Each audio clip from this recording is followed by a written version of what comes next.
wafa inkomo, wafa igusha, yey.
Good afternoon. My name is Theo Herbst, and Professor Plaatjies has requested that I read his keynote for Bode Electrons 2022. The following text is therefore by him, and we decided to combine the text with short performances and also with an interview. Marginalized, then appropriated and intellectualized, the musical bow is one of the most misrepresented musical instruments of Africa. My journey into the art of the bow started at the knee of my Mpondo mothers and aunts, who took so much pleasure in regaling us young ones with insomi tales full of gossip, exaggeration, and magic, and who inevitably filled these tales with songs accompanied by the soothing sighs of Umgrube and Uhadi. This all may sound like nothing, a mere fond memory of good childhood moments, but it was also an education in harmonizing the ear and the soul. Later, I often heard it told by them that playing the uhadi against the womb during pregnancy was a way to find out if a child in the womb was still alive, for they would play until the child kicked in response. So I guess that my education in the art of the bow started even earlier than I thought. But I also grew up in urban times, and my musical experiences as a young man took me far away from these early sounds and whispers. There is always a time, though, when we return to our roots. For me, this came at a time when the art of the bow was in decline. Bow players like my aunt, Madosini, and Mama Mantombi were now few and too busy eking out a living to pay too much attention to the bows they used to play. But when I visited them, they were always happy to play for me, and I got to know the most beautiful songs. Some were old ones hardly remembered, others new ones they had composed or dreamt. All were played like fine enchantments, every time sounding new. Eventually, I plucked up the courage to ask them to teach me, and though they laughed at first and were skeptical, they relented.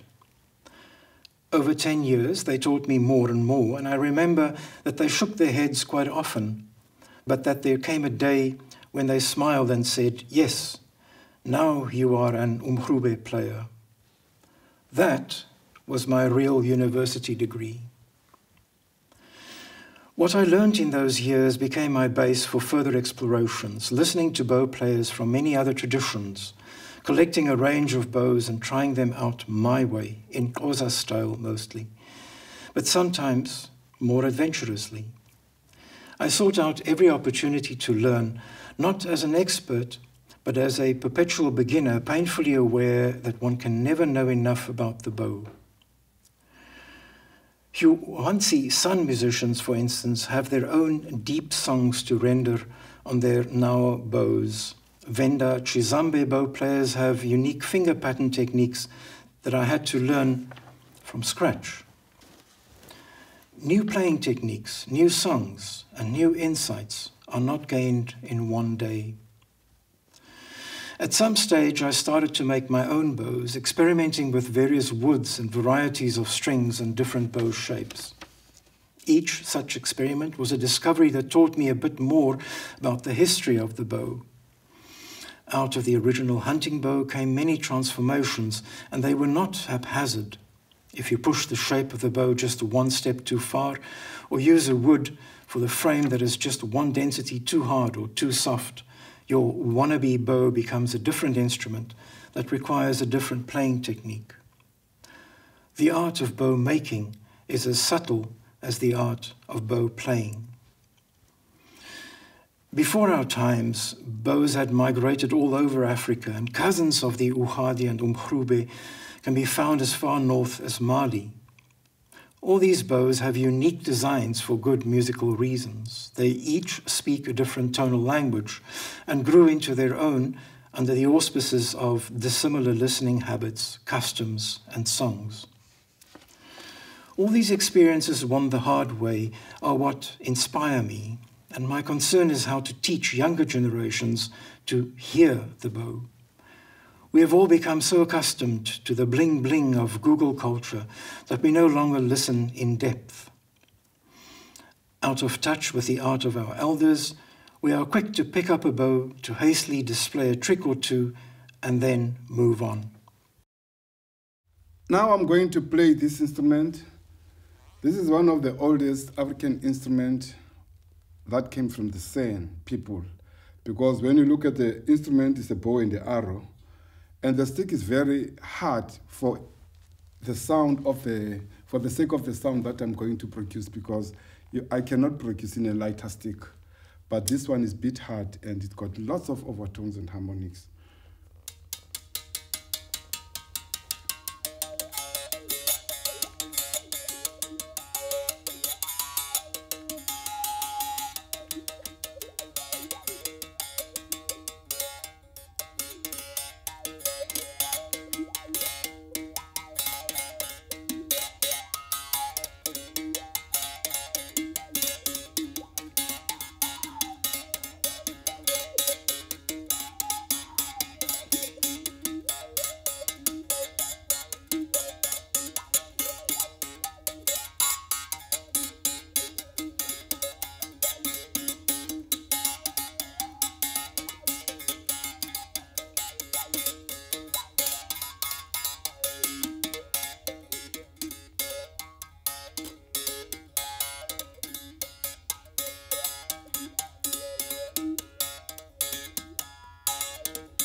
Dizu, thank you so much for a beautiful performance, introductory performance, and thank you also for making time to speak with us.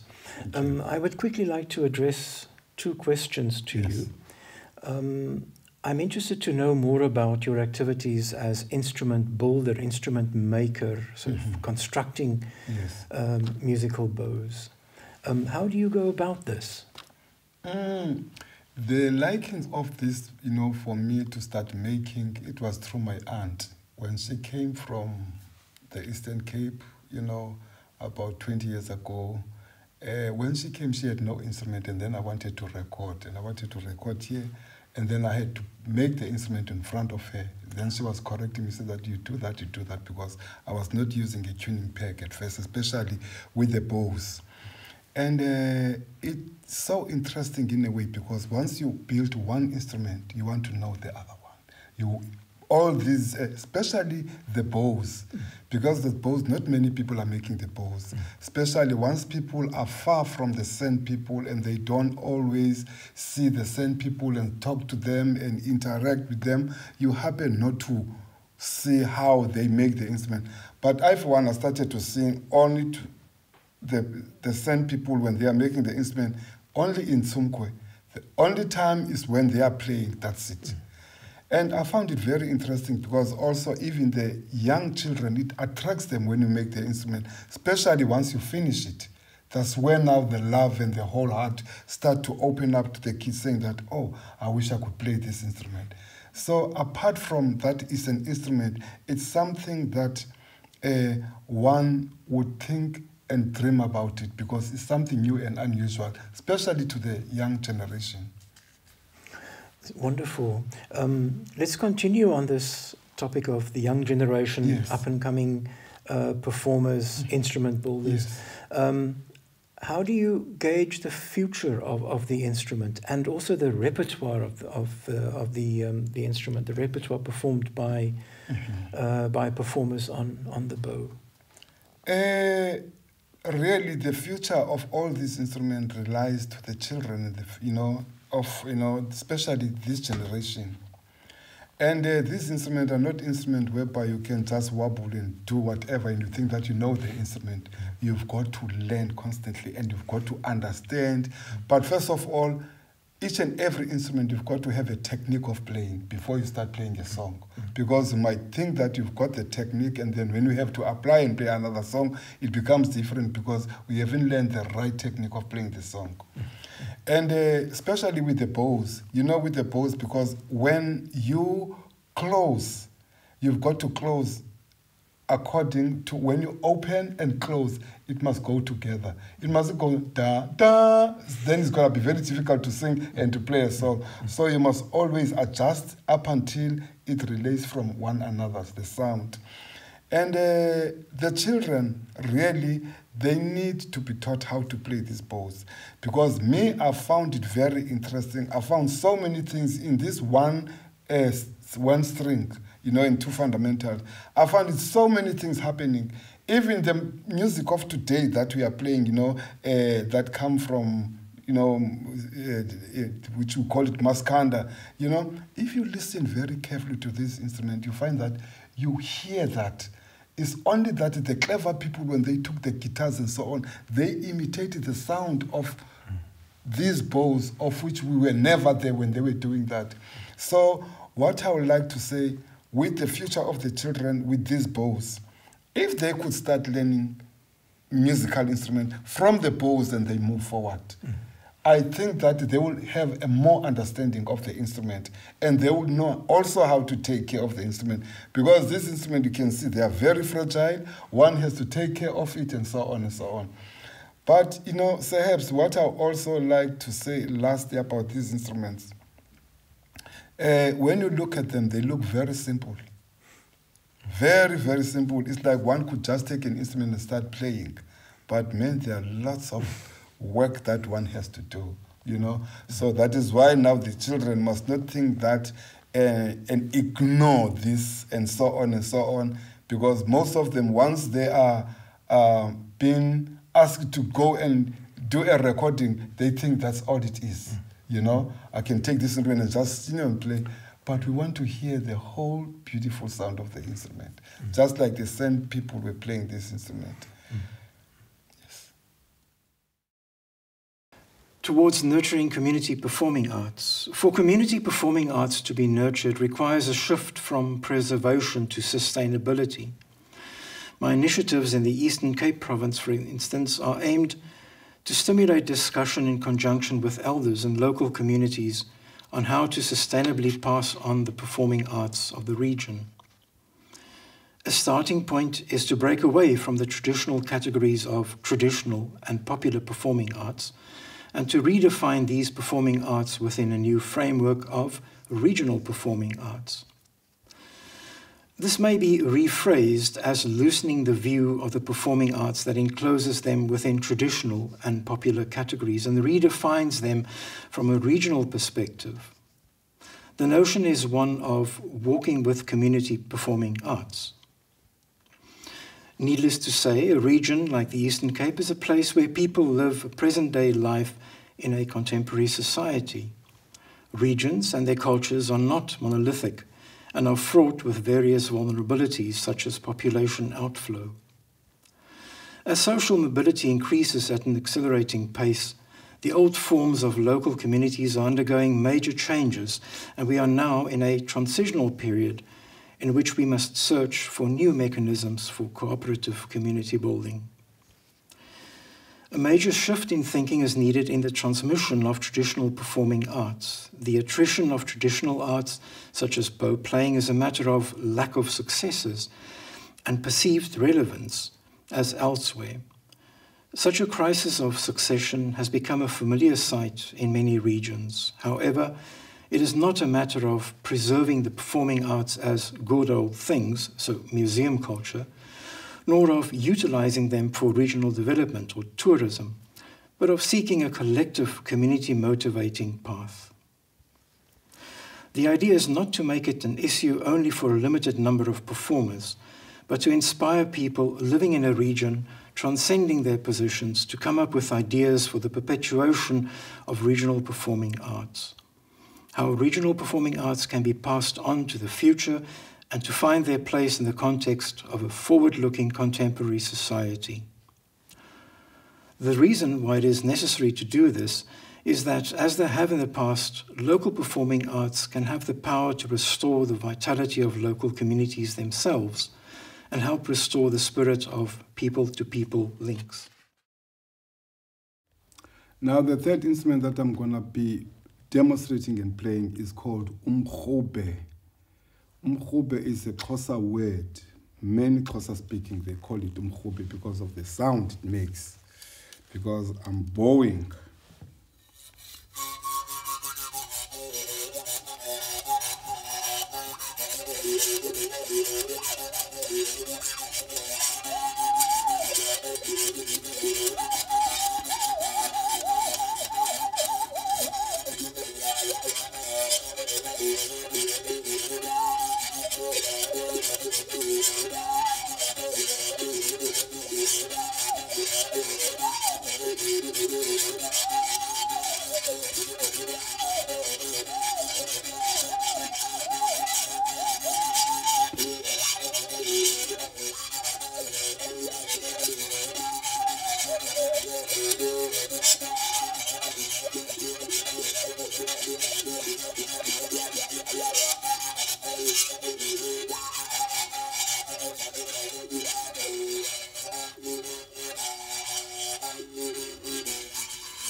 Forgotten Bow Players of the Eastern Cape, Archival and Recording Projects.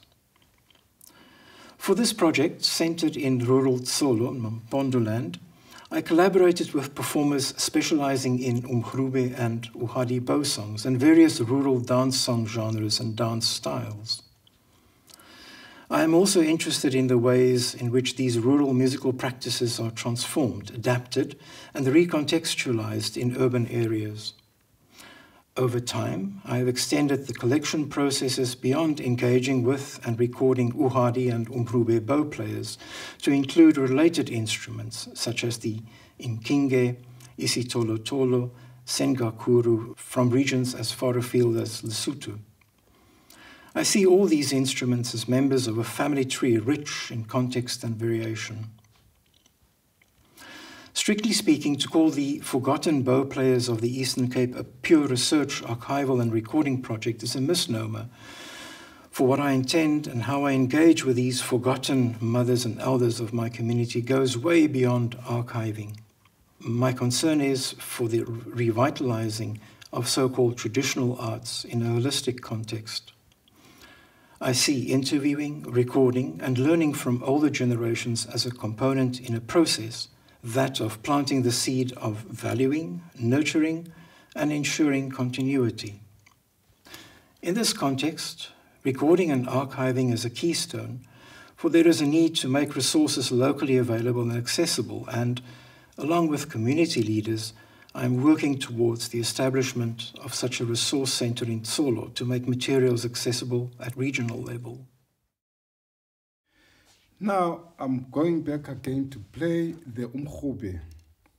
Umgrube, the word Umgrube, it comes from when we are bowing the instrument. You get that sound called and then we call it Umgrube. That's the sound.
Thinking on the hoof. The performer is a lifelong researcher who speaks his findings on the stage. This implies continuous refining of the way we encounter, communicate, and present traditional musical repertoire. I'm interested in the ways in which rural musical practices are transformed, adapted, and recontextualized in stage-based performance. Through my work, I collaborate extensively with hidden musicians who reinvent their rural roots in urban contexts on a variety of instruments and in a variety of ways. My work on the international circuit also draws me into extensive collaborations with folk, pop, jazz, techno, world music, and classical musicians of various cultural backgrounds. Fusion work at the interface of cultures presents its own empirical research challenges. For example, how does one effectively adapt the delicate and unique flavors of African bow songs when working with an eclectic urban folk combo from France or Eastern Europe? Or, how do I effectively integrate my own Xhosa-based musical style when performing with a Zulu Maskanda guitarist or a Western symphony orchestra? As a performer, I am in perpetual confrontation with these fundamental musical challenges. This is what I am referring to with the term thinking on the hoof. Now I'm going to demonstrate and play this instrument called oati, but I'll be playing differently by bowing. Unlike we normally how to play, we usually hit the string, but this time I'm going to be bowing.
towards the establishment of a new performer-researcher paradigm and analysis.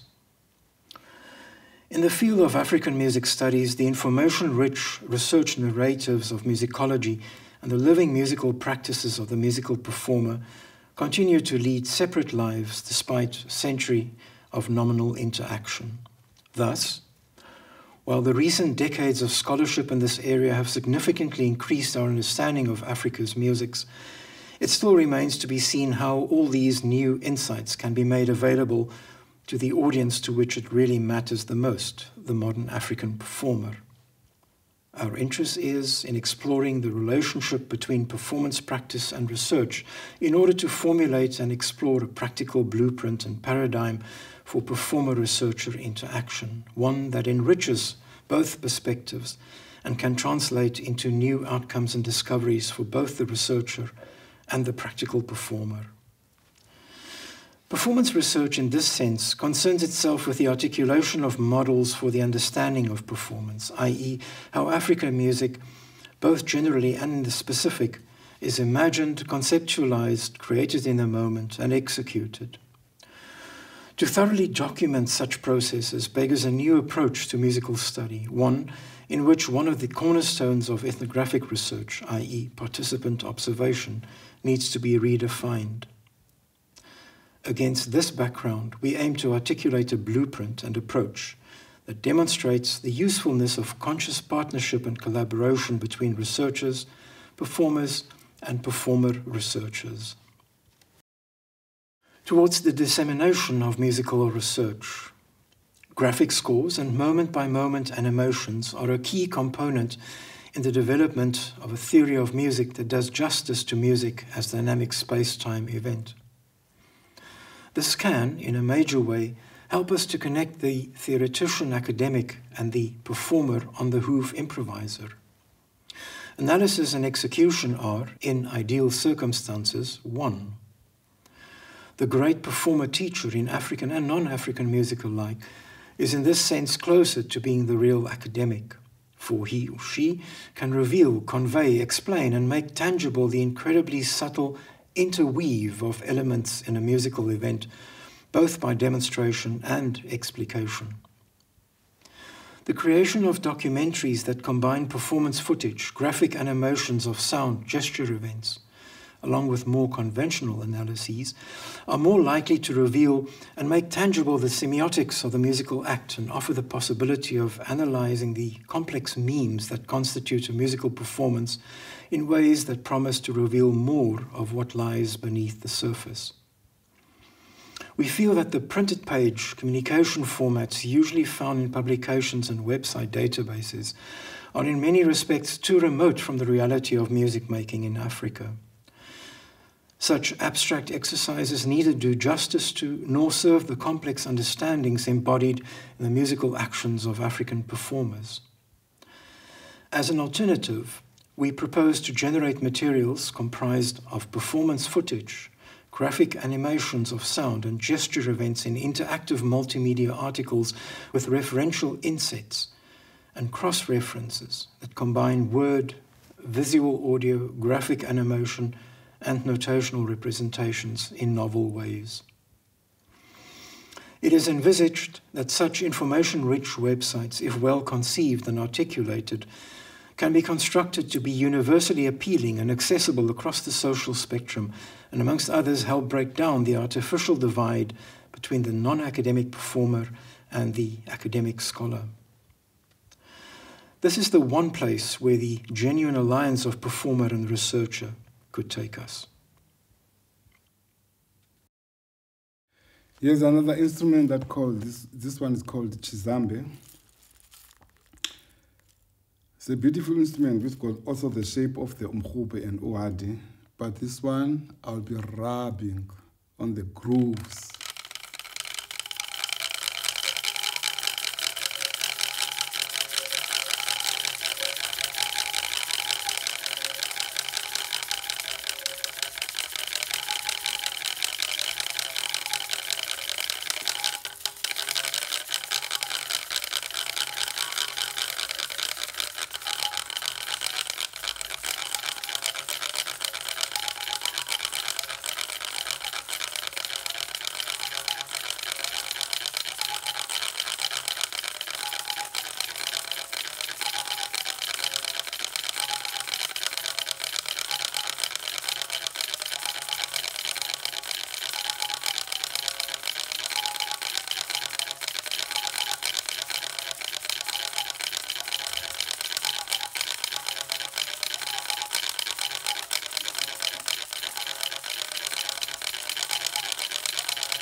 Thank you, Dizu, for a beautiful performance. And I would now like to present the contribution of the music technology section to our collaboration. So the following text is therefore by myself. The Plaatjies Institute for African Musics and Technologies.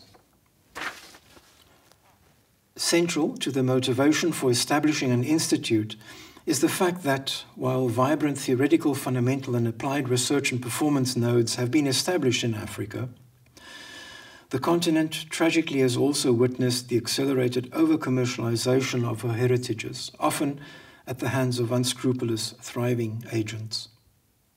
Against this background, the Music Technologies section of the College of Music has come to an agreement with Professor Plaatjies to establish the Plaatjies Institute for African Musics and Technologies, or PIAMT. The intention is to upgrade infrastructure while expanding on and formalizing unpublished and new fieldwork and research done in conjunction with exponents in various fields of African music performance and composition. The primary motivating factor for this collaboration is the fact that as the generations pass, older musics of Africa are slowly but surely slipping out of finger grasp at a practical level. For, while much is written about and over these musics, few of these publications focus directly on music as performance practice. Part of the motivation for launching PIAMT is to promote a better understanding of the musical know-how of past and passing generations, as understood by culture-bearer performers and composers. It strikes us that there is a need for a center, physical and virtual, dedicated to the perpetuation of vanishing instrumental traditions as they are understood by insider practitioners rather than outsider researchers. What we envisage is a nuts and bolts approach effected by technological means to make these vanishing musics more tangible and accessible at a technical level by embracing signal generation, estimation, analysis and processing through technological means. The advantages associated with such a simultaneously intercultural and intermedial approach include the problematization of and engagement with the potential harbored by the pursuit of tangency between the trajectory linking the ancient to the future and contemporary Africa. This is set to guide the work of the Music Technology section and Professor Plaatjies. The initial phase of this collaboration will explore two open research questions as projects with practical outcomes. The first is dedicated to modeling clearly defined and delineated acoustic and timbral markers in Dizu's artistry from first principles. Our point of departure is the fact that the behavior of an ideal struck, plucked or bowed string is well understood. Not so the time-frequency estimation of the African musical bow strings as dynamics, resulting from a culture bearer's exploration of musical consilience, conciliation, and borrowing. At note-level resolution, for example, audible differences between formants produced when the same repertoire is performed on instruments from the same family but with slightly adapted construction can be attributed to differences in materials as Young's modulus, molecular density, torsional forces, and so forth. Variables, including the force with which the string is struck, cannot entirely be eliminated when comparing instruments. Models are, however, well suited to iteratively approximate and classify spectral energy density distribution variance patterns, exposing audible and inaudible differences between instruments. The second research question promotes dialogue between musical performance practice and time-frequency audio processing. It strikes us that because plug-in platforms are agnostic, they can readily accommodate cultural-sensitive design criteria. Hence, plug-in parameter functionalities are decoupled from the requirements associated with a specific musical style or performance tradition. This creates room for exploring novel plug-in design criteria attuned to the qualities and characteristics of African bow music. As a proof of concept, we propose a plug-in to dynamically convolve spectra derived from two string fundamentals and resonator positions, characteristics at the core of Ugadi and Umgrube performances.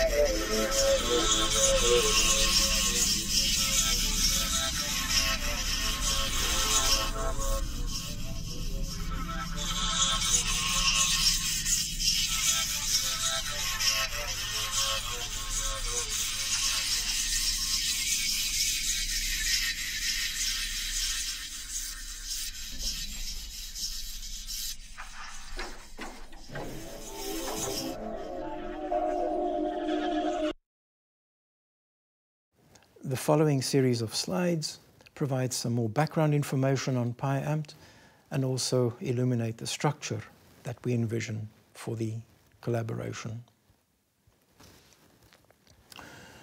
So academically and vocationally speaking, PyAmt is a child of the music technology section, as we said before, which is one of the sections of the College of Music.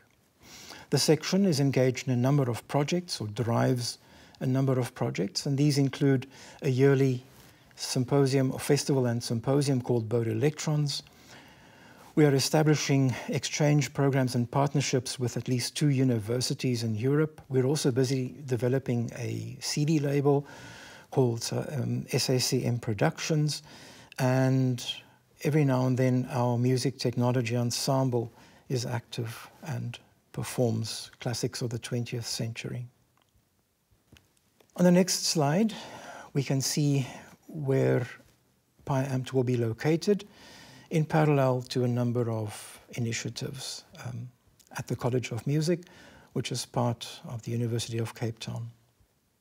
The background to PyAmt is formed by Shannon Weaver's symbolic communication system and its 3 levels. So we're allowing ourselves the luxury to zoom in on different aspects of this communication channel and to derive musical content, inspiration, and creative ideas from this communication channel. And the most important aspect of this slide is the fact that the entire channel feeds into what we call an embodied composition and performance practices section. Next, we see that PyAmt facilitates creative outcomes in the form of musical composition projects. So this idea of embodied composition and performance is sensitive to cross-disciplinary dialogue. It's also sensitive to the research that we intend to undertake. And it culminates in a composition process, conceptualization of musical compositions, performances, that rely on an interaction between the composer, the instrument, and the performer. And finally, our intention is to apply a sort of variable sliding moving window approach to investigating elements, components of such a communication channel background and the idea of embodied musical composition and performance. Thank you to our audience for taking time to watch this presentation, this keynote presentation, and thank you to Dizu for your continued support and your willingness to collaborate with us. The next instrument is called umcingo. It's a 1-hole flute cut 45 degrees. That's where I blow. Here I'm just changing the pitch of the instrument. But I'll start by playing without opening and closing.